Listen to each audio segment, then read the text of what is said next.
పరిశుద్ధ నామానికి మహిమ కలుగును గాక. ఆది కాండము 37 అధ్యాయము 28 వచనం అండి. మిద్యానీయులు లైన వర్తకులు ఆ మీదుగా వెళ్ళుచుండగా వారు ఆ గుంటలో నుండి యోసేపును పైకి తీసి ఆ ఇష్మాయేలుకు 20 తులముల వెండికి అతను అమ్మివేసినారు.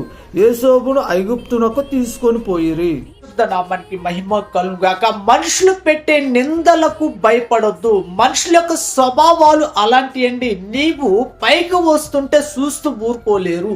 నువ్వు కృంగిపోవాలని, తక్కువ చేయాలని, నిన్ను వెనక్కి లాగాలని, వెనక్కి పడేయాలని అనేకమైన ఆలోచనలు కలిగి మాట్లాడుతూ ఉంటారు. మనుషులు పెట్టే నిందలకు నువ్వు భయపడొద్దు. ప్రక్క చెల్లి తమ్ముడా, దేవుడు వైపు చూడు.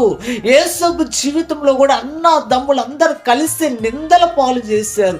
యేసును పైకి రాకుండా చేయాలని చేశారు. కానీ దేవుడు చూస్తూ ఊరుకున్నాడా? దేవుడు చూస్తూ ఊరుకోలేదు.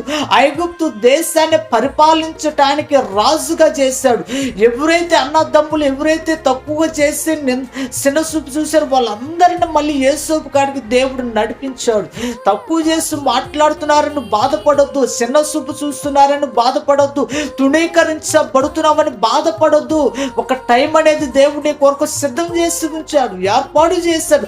ఆ టైంలో నీ తల పైకెత్తుతాడు ఈ దేవుడు.